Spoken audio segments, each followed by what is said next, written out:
look, I come from a business where the perceived barrier to entry was very low. And so people thought, well, why can't I just do this business? Like, why do I need the franchise? So of course, if there are thousands and thousands of real estate brokers out there, what is the distinct advantage of being a 1% list franchisee over just doing it themselves? So why don't you share with the audience what's preventing a broker from saying, I'll just do that? Why do you have 40 franchises already sold in 3 years? That's, by the way, that is incredible. Nothing's stopping. Like, I have copyrights and trademarks on our logos and all those things, but I don't have a copyright and trademark on charging 1%. Anybody can do it. Well, it's no different than McDonald's. They didn't trademark the actual hamburger, right? But they have a system. Right. So obviously people are buying your system. So I would love, I don't want you to give away the secret sauce, but I would love to hear, what is that inspiring difference that your franchisees that your potential franchisees are saying, Grant, I want to do this? For starters, we make it incredibly affordable. So to open one of our offices turnkey is $15,000. I don't think you could create a legit real estate brokerage for yourself for much less than that. But along with that comes a name that matters. And then our royalty is only 5%, and we don't really charge any other fees. And we're getting ready to charge a really small fee for a tool called KB4 that will allow every agent of ours across the country to have their own website, their own CRM, their own apps, all these things. And it's something where we want to offer it to all of our agents for free. And so we're charging our franchisees a really small fee for it. But I mean, this is software that an individual agent would pay $800, $900 a month for. And we're offering it to entire offices for $160. I mean, it's dirt cheap.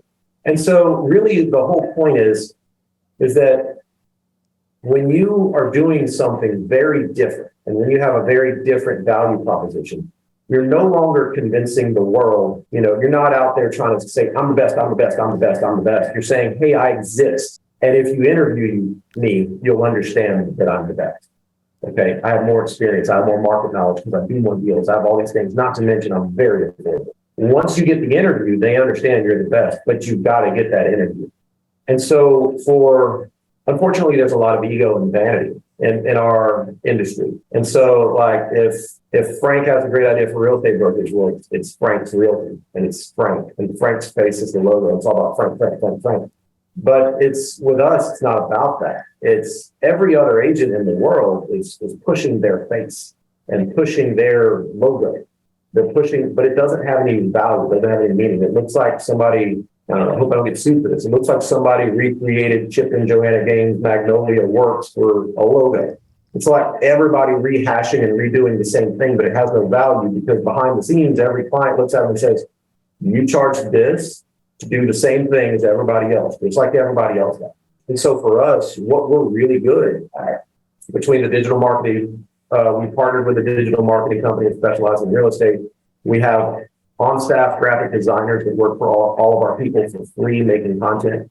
What we're really good at is letting the world know we exist. And when you have something truly groundbreaking and different, that's your hurdle to go. For your typical agent, charging the same and doing the same as everybody else, they have to convince you to love them. That's why they send you birthday cards and bottles of wine and all the things they do. It's like, you love me, you really love me. That's why you can hire me, you love me. Because you can hire anybody. We're all going to charge you the same, so you got to love me. For us, it's like, hey, we exist and we're just here to do a great job and save you money. But convincing the public you exist that's the trick. It's not easy to do. I mean, what's the best analogy? I'm a big golfer. If I saw a $600 driver brand new for $200 on Google, I would say, that's a scam. You have to be able to provide something so professional and so unique and so well marketed and so clear and well spoken that the public says, holy cow, it's legit, it's a thing. And this is a legit competitor. This is the same thing that they're selling for $600, but it's $200. And I'm not going to be an idiot. I'm at least going to talk to this person, but it can't feel scamming. You know what I mean? It's got to feel like a legit thing. And you've evidently done that. It takes time and effort and money and a lot of things. And so it's a lot easier to buy that process than it is to try to invent it on your own. There's thousands of companies that do what we do. They just don't do it very well. Sure. Well, you've evidently done that. And I was just looking at some awards. I mean, you guys have been ranked the Inc. 5000, right? You're the third fastest growing real estate brokerage in America. So in order to be a franchisee, I assume I just need to be an agent, right? You need to be an agent, eligible to be a broker. So they have different levels with real estate. You have agents, and in different states, they call them different things. It's either an agent and then a broker, or a broker and then a broker in charge. But you basically have to have that designation where you can own your own office. Okay. Or have somebody ready to fill in and be the broker in charge of your office for you. Either way, it's fine. Can you elaborate a little bit on the training and support? I know that's a huge deal when it comes to being an agent, being part of the brokerage. Like, what are you doing for me? What, again, you guys are growing so fast. I'm really curious on this training and support that you're providing franchisees. Sure. So there's a host of things. We're overhauling our entire process right now to make it to where corporate actually does more and more training. Our goal is to make it to where the local broker in charge, they're responsible for making sure your documents are done right, because everybody's documents are different across the country. And they're responsible for keeping people out of trouble. What we're responsible for is, taking you from the valley to the mountaintop. We're here to make you amazing producers.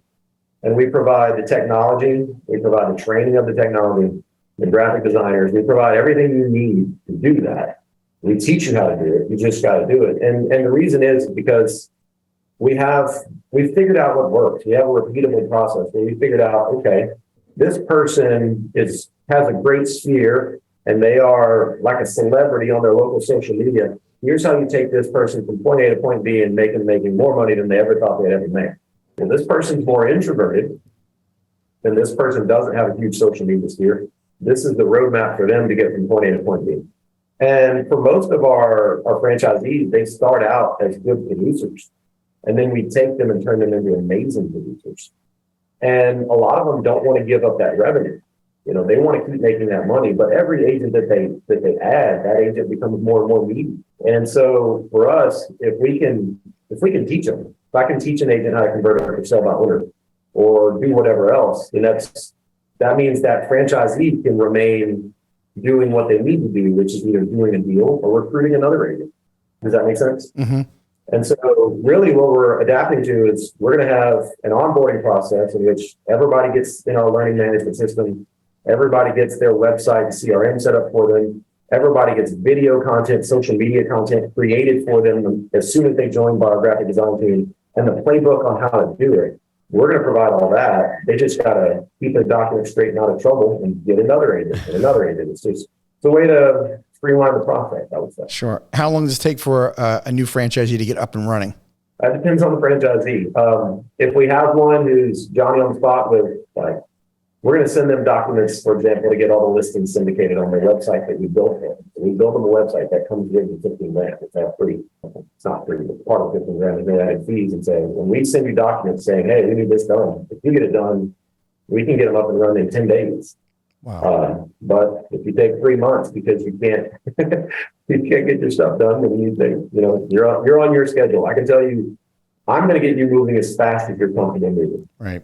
That's my goal. If you buy an office from me, I want it up and running and making you money sooner. Right. So you founded the company really back in 2015. Is that right? Yeah, we basically created the LLCs and everything in 2015 and really went soft launch then and really went nuts basically. But you've been franchising now for 3 years. So you've seen, I don't want to say good and bad, but let's face it, not everybody is going to be successful. I'll be the first one to admit that. So what I would love to know is, what are some of the traits that you feel have been amongst your most successful franchisees? What are some of those traits of those? Imagine being very confident, and this is going to sound like an oxymoron. They are confident in themselves. They're confident in their skin. They don't need my business model to succeed. They've been successful. So they've achieved a high level of success without, the easy button, so to speak, that our business model provides. But they decide they want it. They decide they want to build. They don't want to build a good career for themselves. They want to build an empire. They want to change their market. They want to really disrupt something. And when you get that type of person who has, the ideal candidate has all those qualities, but yet they will still understand, hey, I'm coming here to do something different. And they'll listen. they're headstrong, but they'll listen. They're moldable, but they're also self-determined. And it's hard to find a balance of those things. Because we've had them, they come in and they're like, I don't know, they buy a franchise and the first thing they want to do is fix everything we're doing wrong. And I'm like, hey, I didn't buy your franchise, you bought mine. And you bought in because of what you succeeded in doing. So maybe before you fix us, maybe you learn from us and learn why we do things this way. We've had those that are just impossible to teach, impossible to learn. I don't even know why. It's like they bought a Chick-fil-A and said, hey guys, let's make pizza. It's like, no, you're here for the chicken. Thank you for tuning into the Emerging Franchise Brands podcast. For additional insights, guest applications, and to stay connected, visit us at efbpodcast.com. The Emerging Franchise Brands podcast is for entertainment purposes only, and the views expressed do not necessarily represent those of Emerging Franchise Brands, its host Frank Fumey, or Emerging Franchise Group, LLC. Any discussed franchise or investment opportunity requires thorough investigation, obtaining proper disclosure documents, and expert consultation before making any investment decisions. The podcast and its host do not offer professional advice or endorsements, and they hold no responsibility for actions, representations, accuracy, or consequential damages related to the podcast content.